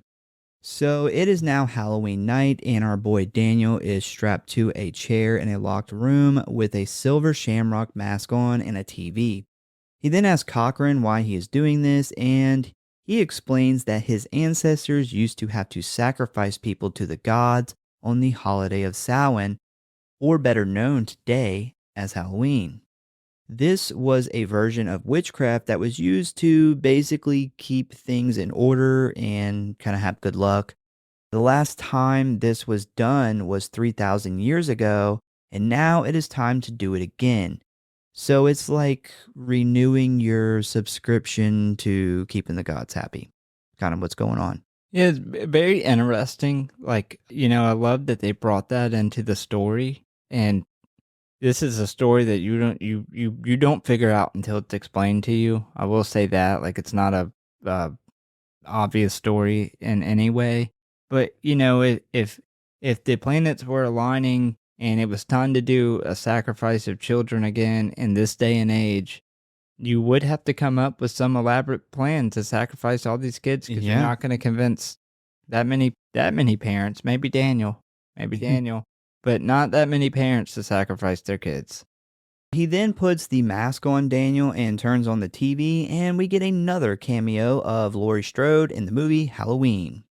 So using his Dr. Cop abilities, Daniel is able to break the TV screen and escape from the chair, where he then uses the mask to cover up the surveillance camera. After checking the door and finding it locked, he then decides to crawl into the ventilation ducts. Every evil bad guy layer has to have these huge ass AC ducts. Always like allowing the good guys to like move around the place without getting caught. This was like in every 80s movie. Like every place had giant ventilation ducts. And I love how their main like headquarters is a giant room, and they just have computers set up in the middle of the room. Yeah. Like it's the most, like, it makes no sense of why you would ever go in this giant warehouse and literally have a circle of computers in the middle of the floor. It's like when you build your evil headquarters and the building inspector comes out and he's like, these air ducts got to be like 6 inches bigger. The law states they have to be big enough for the hero to crawl around and escape in. It's the only way you can get approval for your evil headquarters. It's a federal law. Yep. So Daniel ends up finding a phone in the factory and calls his ex-wife. He tries to convince her to take the masks away from the children, but she is too busy bitching him out for basically disappearing for the past few days. She even accuses him of being drunk before she eventually hangs up on him. Kind of sounds a little drunk. I don't know, what did he expect her to say? I mean, I don't blame her in this point. Like, you literally like bailed on your kids twice, swore you were going to be back, and then now you're calling her like on Halloween when you were supposed to have them. Yeah. He then finds the room that Ellie is locked in and begins unstrapping her from the bed. Daniel and Ellie then manage to sneak into the big laboratory where the scientists are preparing for the big moment. Daniel then finds a box full of the logos with the murder chips on the back. This next part is absolutely ridiculous. Like, I really wish they would have done this differently, because this shit is dumb. This whole ending. I'm not shitting on the whole ending. I'm just talking about this part right here is fucking stupid. So, remember that big ass area from earlier with all the computer and monitors and scientists? Well, somehow It's like Scooby-Doo. Daniel is able to sneak into this big ass open area, completely surrounded by scientists, killer robots, even Cochran himself. And he gets to a computer that he has no idea how to work and program it to play the commercial on all of the monitors in the lab. So he is a doctor, a detective, and a hacker. Yes, very, very clearly. At one point, him and Ellie, when they first get down here, they grab a rack with a rolling rack with masks Oh on God, it, yeah. and literally walk across the floor behind it. And I'm like, this is Scooby-Doo. Oh, and he's able to get away, even though he was only like 2 feet away from everybody that was looking for him. He sneaks away. Yeah, They're all just looking in a different direction. this ending was rough. The plan was a good plan, but they should have executed it a little different. The him sneaking up in the middle of this giant room and then just randomly, I mean, it looks like he just starts randomly mashing buttons and then it programs everything to do exactly Yeah. what he needed it to do. The computer that he's fucking with don't even have a screen. Like, I thought when I first seen it, like, oh, he's just trying to fuck the computers That up would have real made quick. more sense. But then when you find out his plan, obviously he meant to do this. But he's a hacker Clearly. and a doctor and a cop He and a sex addict, he an invented the alcoholic, first computer. and a deadbeat dad. So he then No time for those kids when you got so many jobs. So he then grabs the box and he and Ellie head up to the rafters where he finds a catwalk right above where everyone is standing. We then hear the commercial playing all throughout the building. I don't understand why one of the scientists doesn't like turn it off. Like one scientist like, hitting the fucking keyboard, like looking up like, oh fuck, I can't get this thing off. Because he hacked Mike. it too good. Just hit stop. He, It should be that simple. He hacked it to not be able to hit stop. So Daniel then opens the box and pours it out, where we see hundreds of these like murder chips land all over the laboratory. Because the jingle is playing, it automatically activates the chips, causing these little bolts of lightning to start going off everywhere, killing the scientists and frying a bunch of the robots and computers. It pretty much kills everybody except for Daniel, Ellie, and Cochran. It's a good plan. It's like, I'm not knocking on this part of the plan, but it's like the execution of the beginning of the plan is shit. It's terrible. Funny, like Cochran somehow survives. Everybody dies but him. And Yeah, it's a little rough. Even he's impressed. It's like, okay, bravo, that was good. Well, even though almost everyone is dead, the commercial is still playing, and the song and the flashing jack-o'-lantern on the screen is getting faster and faster. And this causes the giant magical rock itself to start to glow. Cochran's like, oh shit, I didn't really think about this.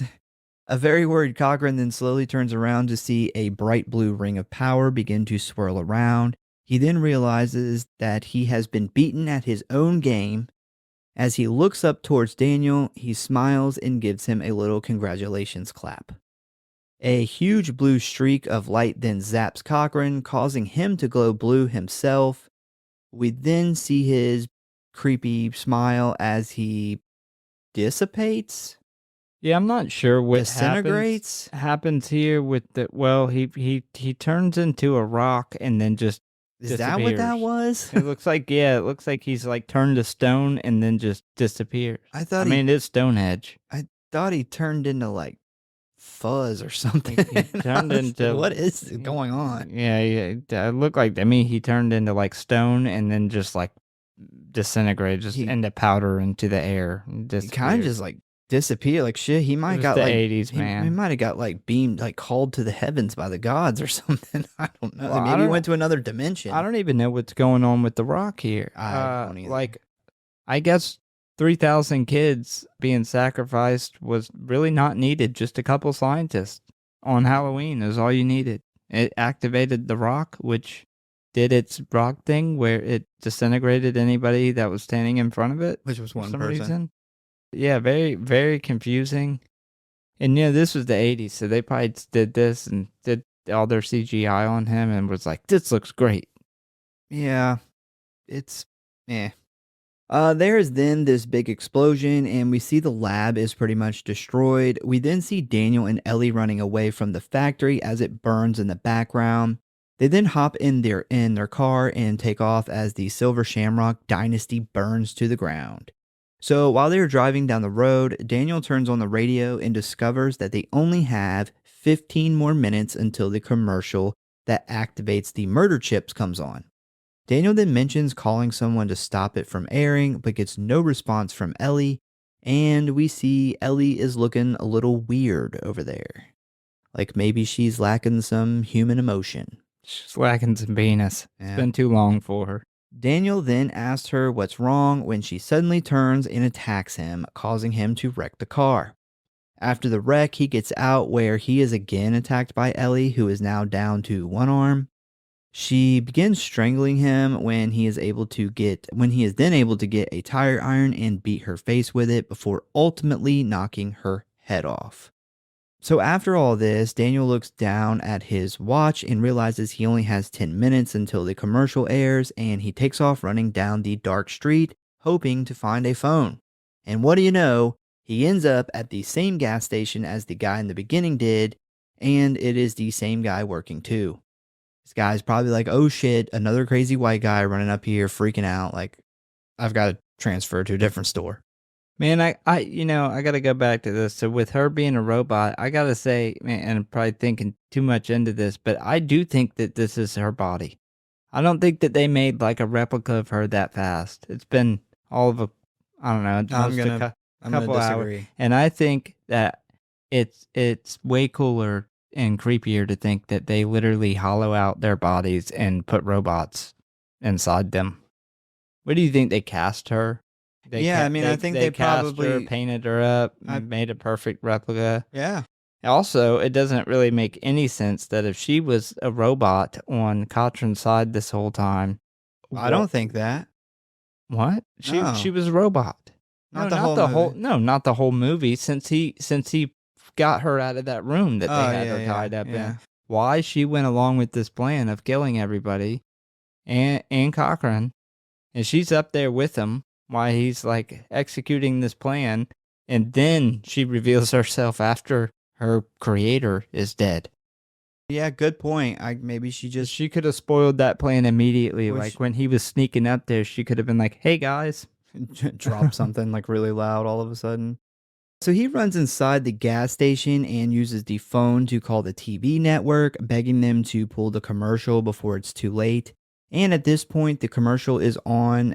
It just hasn't gotten to the flashing jack-o'-lantern part yet, so we are down to the wire here. So while he is on the phone basically begging for them to stop this, we see 3 kids pull up in a car, all wearing silver Shamrock masks. They walk into the station and hold out their bags, and the attendant gives them some candy. And I said, wait, these kids are hitting up stores for trick-or-treating? Yeah. I've never heard of people handing out candy to trick-or-treaters at a store.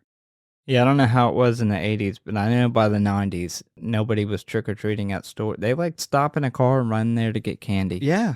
Like they hold their bags out like, where's the candy, motherfucker? They don't even like walk to houses. They just get in their parents' car and they just drive them to businesses over town. It's like some life hack I didn't know. Like, if you want more candy, go to stores. Like, damn, I didn't know that. Anyway, one of the kids walks over to the TV and begins to stare at the screen when suddenly the commercial cuts off and a voiceover says that they are experiencing technical difficulties.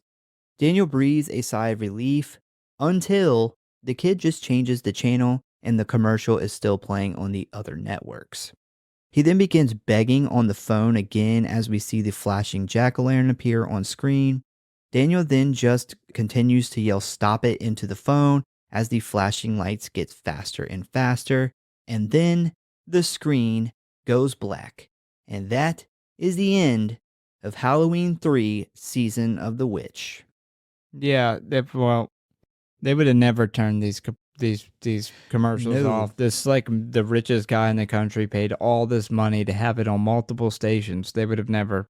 No, they would have never turned this shit off. That guy, he would have called in and they would have been like just some kind of fucking joke. But prank. I do love the ending, how they leave it open like that. So only one out of the 3 channels played it or possibly played it in my head. I see it as it played, which probably saved a lot of lives. But the question is, which channel was his kids watching the commercial on? Yeah, good question.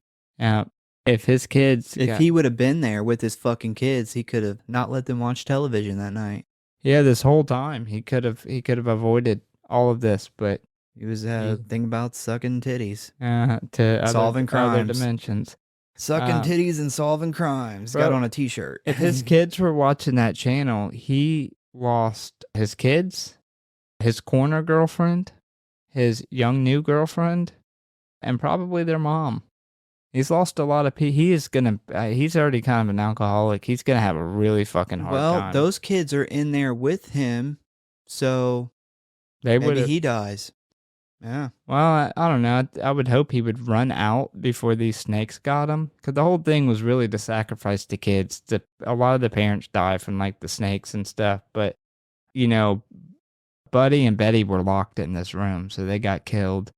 But the whole thing is sacrificing the kids. So I'd hope he would have gotten out of the gas station. I hope he got out so he could see what being a bad dad leads to.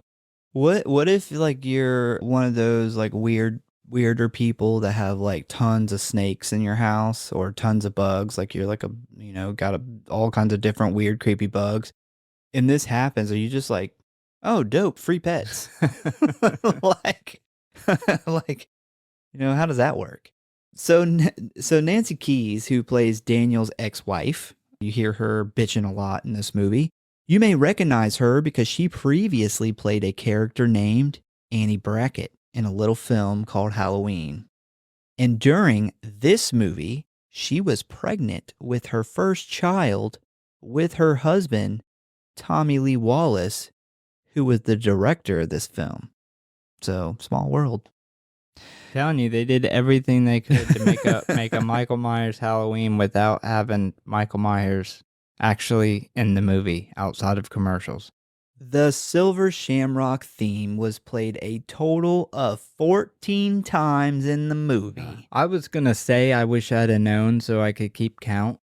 It was 4 times at the gas station, once at Linda's home, once at the hospital, once in the bar, twice on the television screens in the shop window, twice on the radio, once in the motel office, once in a test room A, and once in the final admittance area. They were 14 times. Really proud of that little jingle. Yeah. After Daniel shouts, "Stop it" on the phone at the movie's very ending, the screen cuts to black. Then we see the credits. Originally, the ending theme wasn't going to be played during the credits. Instead, it was supposed to be the screams of millions of children being murdered. That would have been a better one. Director Tommy Lee Wallace decided not to add this so that the ending could be ambiguous and add a possibility that they were saved. When lead actor Tom Atkins saw this new ending, he was much more satisfied with the movie and likes to imagine his character was successful or his own children at the very least survived. However, the novelization for Halloween 3 by Dennis Etchison makes it very clear in describing that Daniel failed.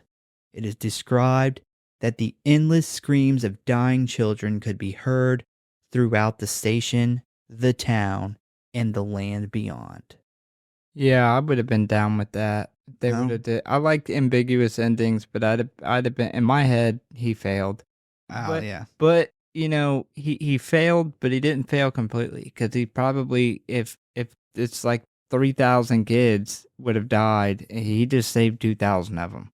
It's a lot of people he saved because he got 2 of the channels. Oh, so I think it's way more than 3,000. I mean, they showed like kids with these masks all over the United States. Well, that's just an example. There was 30,000. And he was only able to get the network, like the local networks, and just in his one town. Imagine fucking how many networks. This is movie networks, man. It's just three networks control the whole. Okay. Yeah, that's how it is, man. All right, so ratings and kill count. Total kills. I did not count the robots. A lot of people count the robots for some reason, and it's got this kill count at like 28, but fuck that. I got 8, possibly 9. So we have Harry Grimbridge, whose skull was broken by a robot. We had the bum, whose head got ripped off by a robot after giving a BJ. Marge, who took a double-barrel laser blast to the face from the Silver Shamrock chip. Buddy Cupford Jr., whose head was melted and taken over by bugs and snakes. Betty Cupford, who died from fright, I guess. I'm not sure exactly how she died. Yeah, I was confused by that too. Buddy Cupford Sr., who was bitten by a rattlesnake. We have Teddy, who is the coroner's assistant and Daniel's penis assistant, who was also killed with a drill by a robot. Connell Cochran, who was vaporized maybe by the giant magic rock. And finally, our number 9, which is a maybe, is Ellie, who is kidnapped and used to make a robot version of herself, and her status is officially unknown. Oh, she's fucking dead, man. They hollowed her body out. I don't think that. What I like to think is she is actually held captured in another room that Cochran didn't show him, and she burns alive. she fucking dies. She burns and he alive. fucking leaves her in there, and he has no idea he killed his fucking fuck buddy Well, I mean, with his plan. if he but if he did it. if he never knew, is it really like a salt in the wound? If he's got to go back there and like, or he's watching the news and they find her burn up body During the investigation, he finds out, and then he's even more miserable than he is now. I don't know He's if you gotta could get much more He's miserable. got to fucking drink his way out of this depression. The only thing that could make him more miserable is if his kid survived. And his wife died, so he gets stuck with him. All right, so favorite kill. This is my pick, so I'm first, and I went with Marge because it's awesome. But a close second was the Buddy Jr. because it's really cool looking. I had a hard time doing the second one because I didn't know if I was going to do Buddy Jr. or I was going to do the BJ Head ripoff. But I'm going to go with Buddy Jr. because I think it's cooler. Okay. I also went with Marge, by far. Her taking what was hopefully the biggest blast to her face. Maybe she is married to Tom Hackett. Well, in that case, the second biggest blast to her face. Yeah. Funny, she is actually married to him. That's the girl who, she said that was his wife, right? Yeah. That play. Yeah. And second was Buddy Jr. The mask turning into like a rotting pumpkin thing with the bugs and snakes and worms was fucking absolutely awesome. Those two picks were my two favorite parts of this entire movie. So no question there for me. The BJ Head rip was cool, but not nearly as cool as Buddy Jr. All right, so rating. I gave this movie a 3.3. It's not bad. It's got kind of like a unique storyline with the whole Stonehenge witchcraft magic meets computer chips and subliminal messaging deal. It's got some good kills in it. I think the biggest thing it's got going for it is the fact that it's all about Halloween.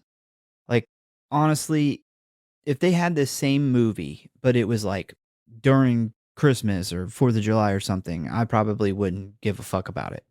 But because it's Halloween, I think that's like a big thing that this has going for it. And, I think it makes it kind of like a movie you can watch in October. I could see you watching this movie, every October. It does have, that vibe with it. But it's okay. It's a Halloween movie. It's, great to watch during Halloween. I don't think it at all deserves the hate that it has gotten. I'm glad this movie has been reevaluated and has like its own cult fan base now. I think it deserves that much. Well, I gave this movie a 3.1. I definitely think this movie gets shitted on way more than it deserves. I think, like I said earlier, if they would have named it just Season of the Witch, it would have not gotten nearly the hate that it did. I love witchcraft movies. I probably mentioned that before. Probably no one mentioned it last week. I'm a sucker for some witchy women and some witchcraft. This is almost calling it Season of the Witch would have been, even that would have been a little bit a bad decision. I think they should have called it like Season of the evil rich guy. I thought the acting was really good in it. I thought the special effects was good. I thought we got some really cool special effects. The premise and the story, I thought the story was really cool. That was really like this movie will never be written again. Like, we get these basic stories that are kind of written and retold over and over again. This one it's very, very unique. I love that they tied Samhain into the story for Halloween. I thought that was really cool. Like the ending. Where they lost me at is, to me, this movie didn't feel very Halloween until the end when they get into the mass factory. Like there's parts of this movie that is just so much more like 80s action horror than what a Halloween film. Like when you watch the first Halloween, it feels Halloween. Yeah, I mean, I think the problem is they go to this like small town in California. Yeah. Which is not very autumn. It's not. And there's not like Halloween decorations all over this town and stuff that you get in the original Halloween. So, that's where they really lost me. Like I said, it has an 80s action horror feel to it for most of the movie. And I'm personally those aren't my favorite movies. I also thought the pace was a little slow early on. But overall, like I said, I think it's a movie that gets a worse rap than it deserves. I would really be interested in an alternative universe to see where the rest of the Halloween franchise would have went had they, maybe tied this into future Halloween movies. Like, we don't know with the anthology idea if these were all going to take place in the same universe. What if in the next Halloween they would have talked about like the massacre that happened where all these thousands of kids died last Halloween, or however they would have done it. But I would have been, really interested. However, I'd never give up the Halloween franchise that we did get. But yeah, it's not the worst Halloween movie. I'll say that. I will agree. There are some worse Michael Myers movies for sure. Yep. All right, well, once again, we thank you guys for listening. We're going to head on over to the Patreon to talk a little bit more about Halloween 3, so come join us over there. If not, we'll see you next time. Please give us a follow or like if you enjoy the show. Check out the website, check out the socials. Tell a friend, a family member, or your local evil mask-making company about the show. 11 days till Halloween, Halloween, Halloween. 11 days till Halloween, Silver Shamrock.